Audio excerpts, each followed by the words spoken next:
Slump? What slump? Texas put the icing on the cake of an incredible recruiting week last night as five-star running back Derrek Cooper committed to the Longhorns. Are the Horns about to land yet another top 5 recruiting class? We'll talk about it on today's episode of Locked On Longhorns. Intro.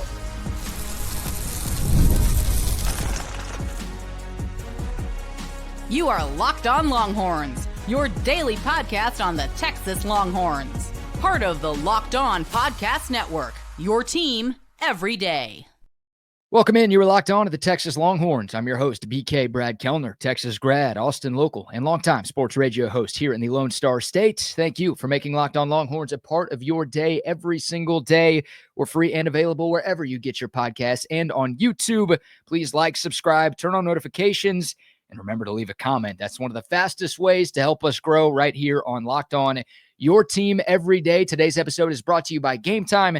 Download the Game Time app, create an account, and use the promo code LOCKEDONCollege for $20 off your first purchase. We will begin our fall camp preview series. We'll also continue running down my biggest takeaways from SEC Media Days in Atlanta last week. But first, some recruiting conversation. Remember that recruiting slump that we talked about 2 weeks ago?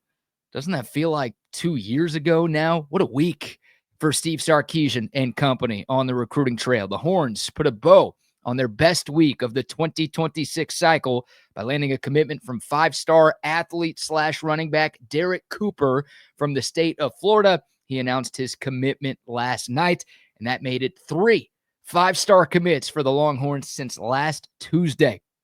This is like a baseball player coming out of a slump with a 3-home-run game, or a pitcher coming out of a funk by throwing a no-hitter. That's the type of 180 that we're talking about with Texas recruiting since last Monday. To put things into perspective, a week ago today, the Longhorns class ranked 13th in the country and 6th in the SEC. Right now, the class ranks 5th in the country. Actually, Rivals has it even higher at number 4, but the composite ranking is number 5, so we'll play by the rules here. 5th overall and now 3rd in the SEC. With just 3 commits in the span of 6 days, the Horns class moved up 8 to 9 spots, and Texas looks to be in prime position to close out another top 5 class. Long way to go, obviously, but things look and feel a hell of a lot different right now, don't they? And I sensed some panic around Longhorn Nation after some of the recent happenings in recruiting. And look, it wasn't fun. The end of June, the beginning of July, Texas was in a rut. I think it was like a 2-for-15 drought that Texas was in. And it just felt like every top target who was committing somewhere else. And not everybody freaked out, so I don't want to accuse everybody or anybody watching or listening to this show, because y'all know better than to worry about the recruiting class 4 to 5 months away from signing day. But hey, there was some general nervousness with a portion of Longhorn Nation about the way things were trending. A lot of folks were asking questions about what this recruiting class was going to look like. And, has Steve Sarkisian lost his fastball? And has Texas run out of money? And this, that, and the other. I can't imagine any of those questions and any of that fear exists right now. Steve Sarkisian has proven again that he knows what he's doing. And there's a reason he's brought in 4 straight top 5 recruiting classes. And there's a reason he just landed the top-ranked class in the country last year. He and his staff, it's not just Sark, it's the entire coaching staff, it's the entire recruiting staff. They deserve all the credit in the world for this as well. They've got this thing figured out. And they know that you don't sign a top 5 class in April or May or June. You sign it in December. We're not even to August yet. So if this thing isn't done, obviously Texas has to keep its current guys committed, but there's still plenty of guys that are still available, both uncommitted and due to our committed somewhere else, that Texas could end up landing. A little more on Derrek Cooper before we get back into the big picture recruiting conversation. Cooper is listed as an athlete on most recruiting sites, but he's expected to play running back when he gets to college. That's the expectation for him here in Austin. He is the 2nd-ranked athlete in the class, also the 2nd-ranked player in the state of Florida this year, behind only Texas commit Dia Bell. And he is a top 30 player overall in the class of 2026. Remember, Derrek Cooper visited 5 schools this summer. Texas wasn't one of them. Usually when you don't get a visit the summer before senior year, you don't get a commitment. But we touched on it last Thursday. Cooper was originally supposed to commit on July 12th. He pushed it back 8 days, and that kind of told us that there was another school making a late charge. Turns out that other school was Texas. Even before the delay was announced, Derrek Cooper was spotted at like a local football camp in the Hollywood, Florida area where he's from, wearing a bunch of Texas gear. And I said it last week, that doesn't always mean something. Guys get free gear. The gear is awesome. They're going to wear it. I would do the same if a bunch of colleges were sending me free cool stuff. Hey, Texas, if you want to send me some cool stuff, I'll happily wear it. But the fact that he was wearing it despite visiting 5 other schools in June and then seemingly not having Texas as a finalist like days before announcing his decision, that felt a little different. And obviously, as last week progressed, Texas started trending more. It was a huge win for Texas. Another win over Georgia, a win over Miami, Florida State, and Ohio State. Those were the teams that were most linked to Derrek Cooper over the past few months. He visited all of those schools in June, did not visit Texas, but Texas ends up getting the pledge. It's a huge get. It is a huge get. And there are some similarities between the Derrek Cooper recruitment and the Tyler Atkinson one. Of course, Atkinson was one of the 3 5-stars that Texas brought in last week, the number 1 linebacker in the country. We touched on this. Texas went hard after 3 linebackers in this class. They couldn't get Xavier Griffin. They couldn't get Braden Rouse, so they went all in on Tyler Atkinson, and boom, it worked. They poached him out of the state of Georgia. At running back, Texas couldn't get KJ Edwards. They couldn't get Xavier Crowell. Those are the other 2 top-flight tailbacks that Texas was going after. They both committed elsewhere. Cooper kind of felt like the last of the big 3. So once again, Steve Sarkisian and company felt like they needed to pull out all of the stops and do whatever it took to get this to happen. It's a big win for Chad Scott, his first big win on the recruiting front as the new running backs coach at Texas. And man, the Longhorns just continue to crush it with running back recruiting. They bring in seemingly 2 every year. I think they've done that every year that Sark has been the head coach. And to start the 26 cycle with a 5-star, one of the top just overall players in the nation, that's a damn good way to get things going. We'll see what they do with that other spot. As of right now, Texas has 0 offers out to any non-committed running back. So they might wait and do a senior eval and let this thing play out a little closer to December. But again, what a way to start the running back class this year. And it's another out-of-state tailback joining the team. You know, Bijan Robinson, CJ Baxter, Christian Clark, Jarrett Gibson, James Simon, all of those guys who've been running backs here within the last 5 years, they all came from out of state. And there's a lot of Florida love in there too with CJ Baxter and Jarrett Gibson, both of those guys coming from Florida. Now you get another one with Derrek Cooper. Texas has recruited running back very well everywhere. They've had a bunch of success in the Sunshine State. Derrek Cooper, 6'1", about 205, 210. He's a track star in high school as well, state qualifier in the 100 and 200-meter dashes, also in the long jump as well. State qualifier in Florida, not too shabby. The high school numbers from his junior season, about 124 carries for 905 yards. That's 9.3 yards a carry. Had 13 touchdowns, had a receiving touchdown, and, recruited as an athlete because, well, he plays both ways. 46 tackles, 10 TFLs, 4 sacks, 3 fumble recoveries, 2 forced fumbles. He also blocked a pair of punts on special teams. So this guy has done a little bit of everything.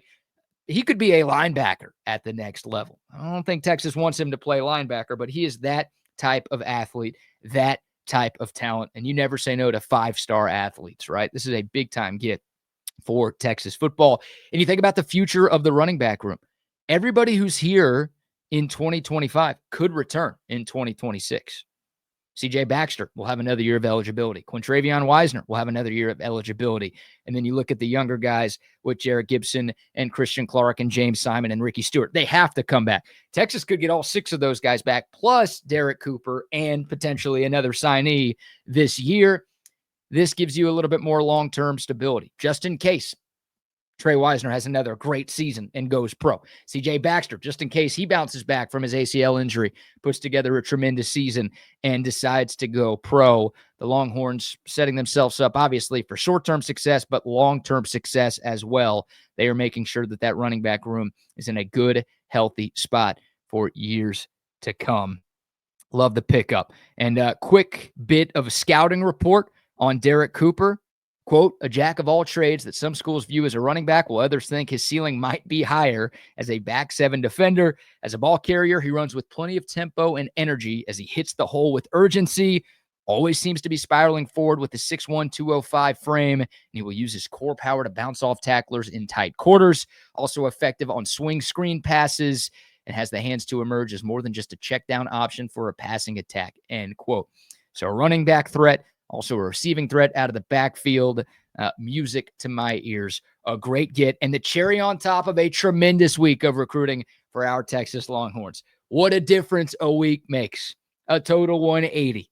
Now, things are looking up for the Horns. Currently a top 5 class, and Sark and company still have work to do. 3 little birds. Said it before. I'll continue to say it. Awesome. Awesome stuff for the future of Longhorn football. All right. We are single-digit days away from Texas fall camp. That's right. We will start our room-by-room preview and discuss the biggest storylines going into training camp coming up next right here on Locked On Longhorns. Oh, but first, a word for our friends at Game Time, today's video sponsor. Have you ever decided at the last minute you want to head to a ball game? If you're a Rangers fan, if you're an Astros fan, it doesn't matter what team you root for. You want to go to a game, you're trying to get tickets at the last minute. It used to be stressful. It used to be painful. It used to be annoying. It's not any of those things anymore, thanks to our friends at Game Time, the easiest way to grab last-minute tickets without the stress. And with the money you save, you can get more food, you can get more drinks. Maybe you invite another buddy to the ballpark with you. The beauty of Game Time, prices actually drop the closer you get to first pitch. They're incredible last-minute deals, clear seat views, the lowest price guarantee. Everything you're looking for in a ticket buying experience, you find with our friends at Game Time. They are the best. So take the guesswork out of buying tickets with Game Time. Download the Game Time app, create an account, and use the promo code LOCKEDONCollege, and you're going to get $20 off your first purchase. Again, create an account, redeem the promo code LOCKEDONCollege, and you are going to get $20 off your first purchase. Last-minute tickets, lowest prices, guaranteed. All right, welcome back to Locked On Longhorns, your team every day. Texas Fall Camp starts on July 30th. That is 9 days from now. Since we don't typically do shows on the weekend, at least in the offseason, we're going to say we're 7 shows away from day 1 of camp. So over the next 7 days, we're going to do a pre-camp deep dive look at every position room on the Longhorns roster. QBs, running backs, pass catchers, offensive line, defensive line, linebackers, secondary. That's 7, right? You can count that high. Obviously lumped wide receivers and tight ends together in the pass catchers category. And sorry about that, special teams. I promise you're important, and we will talk about you. You're just not going to get a full segment over the next 7 days. So we'll go day by day, room by room, setting the stage for training camp. And we're going to start with quarterback. It's the most important position on the field after all, and the most important player on the team plays QB. So let's dive in. What the room looks like. Your recruits out of high school, Arch Manning, Trey Owens, KJ Lacey. You brought in Matthew Caldwell as a transfer, and then your 2 walk-ons, Joe Tatum and Luke Dunham. No disrespect, Joe and Luke, but we're going to focus on the other guys here. And, of course, we've got to start with Arch Manning. It's been a busy offseason for QB1. The Manning Passing Academy, the trip to St. Louis for Ryan Wingo's camp, SEC Media Days last week, the film shoots for the NIL partnerships. Arch Manning has been all over the place. It hasn't really felt like an offseason for him, or at least for us covering him, because we've seen and heard his name a ton over these last few months. Obviously, he gets to get back on the field and get ready for the season, which is just 40 days away. And look, nobody is going to really care what Arch does until we get to 40 days from now when Texas takes the field in Columbus. But obviously, we want to hear good things about him during fall camp. You know, how much better has he gotten since last year? What's the offense looking like with him? This is something we've talked about a lot, and I think every Texas fan has the same question. How much will Steve Sarkisian deploy Arch Manning's legs? Like, how much of a factor, how much of a part of this offense will the quarterback run game be? Obviously, with Quinn Ewers, we didn't really see it. Understandably so. Quinn Ewers not the type of athlete that Arch Manning is. So, you know, the Steve Sarkisian try to protect Arch Manning and say he's our most important player. If something happens to him, our season kind of goes down the toilet, so we can't run him that much? Or does he say, the guy hit 21 miles an hour on that touchdown run against UTSA? He's incredibly fast. That can be a huge weapon for our offense. We have to use that as often as we can. It's probably somewhere in the middle of those two things. And look, Arch is going to be wearing a green non-contact jersey for probably all of fall camp. So it won't be the exact same of what it looks like when Texas is playing against another team. But I do want to know what differences exist between the 2022 to 2024 Texas offense and the one we're going to see in 2025. And I want to hear about Arch elevating the guys around him. I mean, it might not be fair considering he's going into his first season as the starter, but he's got to elevate the other guys because there aren't a lot of returning players for Texas on the offensive side of the football. Just one offensive lineman is back. You lost your number one tight end. You lost your number one receiver. Hell, 3 of your best receivers are gone. Jaden Blue's obviously gone. Like, you could argue 10 significant contributors from last year's offense are no longer on the team. So Arch Manning's going to have to mature quick, and he's going to have to, once again, elevate the guys around him pretty quickly for Texas to go on the road and get a week 1 victory at the Shoe, and for this offense to look the way that we hope it looks. 2 starts, of course, for Arch last year. He went 2-0, played significant snaps in 3 games, UTSA, ULM, and Mississippi State. The numbers, if you don't know, 61 of 90, 939 yards, 9 passing touchdowns to just 2 picks. Also had 4 rushing touchdowns last season. Is he worth the hype? Is Paul Feinbaum right? Is he the best quarterback this sport has seen in 2 decades? Again, most of that stuff we're not going to know until the week 1 game, but you want to hear positive reports about Arch. Everything that we've heard from this point, from his teammates, from his coaching staff, from just about everybody, has been incredibly positive this offseason. Hopefully the glowing remarks continue through fall camp. The battle for QB2 is another interesting one. We hope we don't hear a lot or see a lot of the backup quarterbacks this year, unless it's in mop-up duty of games that Texas has in hand. But the battle for the second quarterback spot, that's one worth watching during fall camp. We know who the starter is. Number 2, maybe not. It's Trey Owens versus Matthew Caldwell. And again, if either guy has to play a ton of football this year, we're going to have a bad time. I don't mean to knock those 2 guys, but I think we all feel like there's a pretty significant gap between Arch Manning and everyone else in that room. Definitely bigger than the gap that existed between Quinn and Arch last year. Trey Owens, we'll start with him. Going into his second season in Austin, he has 19 career passing yards. They all came in that 56-7 blowout win over UTSA. That's the game where Quinn got hurt. Arch came in, played well. Once Texas had it in the bag, Trey Owens played most of the fourth quarter. Just threw 4 passes. He was 2 of 4 for 19 yards. The spring game in 2024, he lit the world on fire. 14 of 21, 228 yards, and 3 touchdowns. Everyone was like, oh my God, like we got Quinn, then we got Arch, and then we got this guy. It was awesome to watch. Of course, it's a spring game. And well, that was a year and a half ago. Unfortunately, we didn't have a spring game this year. Would have loved to have seen a little more from Owens, to have, a better sense of what he can be, but we don't. All we have are those 4 throws against UTSA and last year's spring game. Matthew Caldwell, of course, the transfer from Troy, he's got the experience edge. He started 5 games for the Trojans at the end of last season. 1,600 passing yards, 13 touchdowns, 8 picks. Also had 5 rushing touchdowns as well last year. Also caught a touchdown pass, apparently. I got to go back and find wherever that happened. But yeah, grad transfer, Matthew Caldwell. Texas is his 4th stop. And I've always wondered why Texas brought Matthew Caldwell in after the spring. Like, is it just to have another backup so you're not 2 plays away from a true freshman being the quarterback with KJ Lacey? Or was it maybe the staff doesn't trust Trey Owens to be good enough right now to help Texas win in a pinch? Like, any Longhorn fan knows how rare it is to have the same quarterback start and finish every game in a single season. It almost never happens here. So you have to have depth. And a backup quarterback is like an insurance policy. I say this all the time.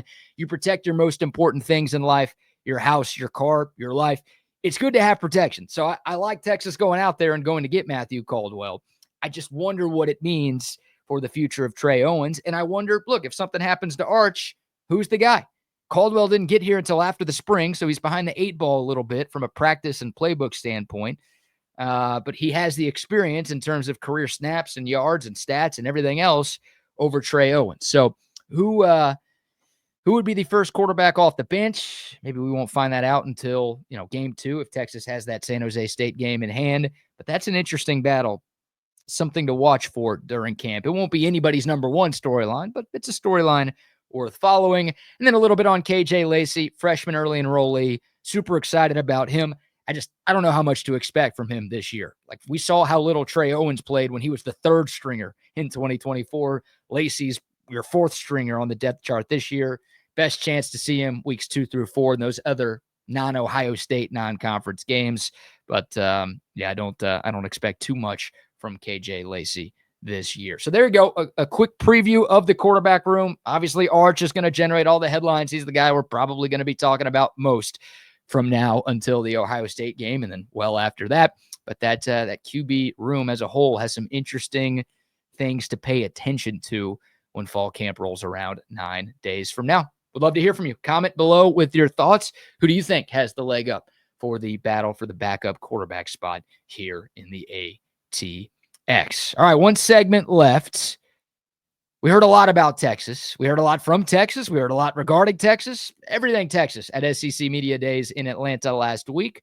What stood out? We'll talk about the most significant things that were said about the Horns in Atlanta last week. Coming up next, right here on Locked On Longhorns. All right, welcome back to Locked On Longhorns, your team every day. Final segment of a Monday show. SEC Media Days are now in the rearview mirror, but there's a few more items that are worth bringing up. A little cleanup from last week's action at the College Football Hall of Fame. How about the most significant / important things that I heard about Texas last week? We'll mainly focus on the things that were said by the Longhorn contingent that was there on Tuesday, starting with something Steve Sarkisian said. He said that this is the deepest and most talented defense that he's had during his Texas tenure. That's a big deal. Like, Sark said that during his opening statement at his presser after somebody decided to play that Aggie war hymn during his introduction. Anyways, Sark's pretty meticulous and pretty particular with his words. And without being asked about it, he volunteered to say that this is the most talented and deepest defense that he's had here in Austin. And you think about the last 2 years worth of defenses and all of the great players that have rolled through here. 2023, Tavondre Sweat, Byron Murphy, and Jalen Ford. And then you had Alfred Collins and Vernon Broughton, Jahdae Barron, Michael Taff, Anthony Hill. And then 2024, like Barron and Taff and Makuba and Broughton and Collins and Simmons and more. Like, I don't have to run down the entire list. I feel like I just did enough of it right there. There's been a lot of talent and a lot of depth on each of these last two defenses. It's a huge part of why Texas has made it to 2 straight college football playoff semifinals. Despite losing a bunch of those guys to the NFL in the last 2 drafts, Sark feels like this group is even better. Maybe there's reason to believe he's right. 5 transfer additions plus 3 blue chip recruits on the D-line. You look at the edge room, everyone but Barron Sorrell is back. You also get Colton Vasek back from injury. Colin Simmons going into year 2. Trey Moore going into year 2 at Texas. Ethan Burke going into his senior season. At linebacker, you add Brad Spence from the portal. You've got Hill and LaFau back for another season. Ty Anthony Smith going into his second year. Cornerback's interesting because you lose Jahdae Barron. That's a position I'm not so sure about, but there's talent. Manny Muhammad's back. Jalen Gilbo, Kobe Black, Wardell Mack, Grayson Littleton, Warren Roberson. A lot of blue chippers there. And in safety, you lose Makuba, but everyone else is back. Derek Williams Jr. back from injury. Jonah Williams, Zealous Hicks in. Xavier Filsaime in year 2. I mean, there's plenty of talent and there is plenty of depth. You can't argue that. But that was an eyebrow raiser for me, at least last week, hearing Sark, again, under his own accord, saying that he believes that this is the most talented and deepest defense that he has. And I think that's important because I think the defense is going to have to carry things early on because of how much the offense lost. We talked about it last segment. The 10 significant contributors from last year's offense are gone. So the defense may have to do some of the heavy lifting in the first month of the year. Sounds like Sark is confident that they'll be able to do that. So that's number 1. Number 2, another thing that Sark said, he praised A.J. Milwee, the quarterback coach, the co-offensive coordinator at Texas. He said, quote, "There's not a day or moment in the day where I don't feel very comfortable if I can't do something that A.J. Milwee can handle it. Let me rephrase that. I worded that horribly. There's not a day or a moment in the day, or if I don't feel comfortable doing something, that AJ Milwee can handle it and handle it at a very high level. So we're very fortunate to have him, end quote. I either typed that wrong or wherever I got that quote was written down wrong. Sorry about that. It was a glitch right there. I don't think we, and I'm part of the we here, talk about AJ Milwee enough. Like we always talk about Sark when it comes to the quarterbacks. He's earned that. Don't get me wrong, but he doesn't do it alone. And we think about how well the Longhorns have recruited the quarterback position, getting Quinn Ewers out of the portal. Arch Manning, Malik Murphy, KJ Lacey, Dia Bell, Trey Owens. The Horns have done a great job, maybe recruiting quarterbacks better than any team in college football. AJ Milwee has been the lead recruiter on most of those dudes. And this is a guy who could have left for other jobs. He's been an offensive coordinator before. Plenty of reason to believe he could be like not a co-OC, but like a real offensive coordinator who calls plays at another place if he wanted to. But he stayed, and that's been big for Texas. And that's significant that he's still here. Glad Sark brought that up. And last but not least, maybe this should have been number one, Sark talking about the red zone offense being a huge point of emphasis for him and his staff. The very first question he got asked on Tuesday was about the red zone struggles that cost his team in the last two playoffs. And Sark was very open about that being a focal point of the offseason. And that's a good thing because the red zone offense has been a bad thing. It's progressively regressed during Sark's tenure, and it's killed Texas, not only in their playoff losses, but in 4 of their 5 losses in the last 2 years, the red zone offense is like directly led to Texas losing. The regular season game against Georgia, everything was bad in that one, but all of the other games were close. And if Texas was just a little bit better in the red area, and instead of kicking field goals, they were getting the ball into the end zone, hell, we might be talking about a team that is coming off back-to-back national championships. That's a huge if, right? Huge if. But the red zone offense, again, the Horns season the last 2 years has come to a close 1 round short of the championship game because they haven't been able to punch the ball into the end zone when they've absolutely needed to. So to me, it feels like for Texas to get over that semifinal hump, they've got to improve the red zone offense. Sark said, hopefully next year you're asking me a different question. He said that to the reporter who, again, posed the question about the red zone struggle. So there you go. 3 very significant takeaways, significant things that were said about the Longhorns last week in the ATL. Love to hear your thoughts, your biggest observations and takeaways from SEC Media Days. We'll respond to some of your comments in the comment section and maybe get into some more of this on tomorrow's show. But that's going to do it for today's show. If you've made it this far, number 1, thank you. Number 2, please remember to like, subscribe, share, leave a comment, turn notifications on, all of those great things. Really appreciate y'all making Locked On Longhorns a part of your day. For your next listen, check out Locked On Bets with my man Lee Sterling and Kevin Rogers. They are your one-stop shop for all of your sports betting needs, expert analysis, game picks, and the lock of the day. They've got you covered. Find Locked On Bets on YouTube or wherever you listen to your podcast. More fall camp preview tomorrow, more recruiting talk tomorrow, and who knows, never a dull moment on the 40 acres. We've got you covered with everything you need right here on Locked On Longhorns. But that'll do it for today. Until next time, horns up, mic's off. We'll see y'all soon. This is Locked On Longhorns.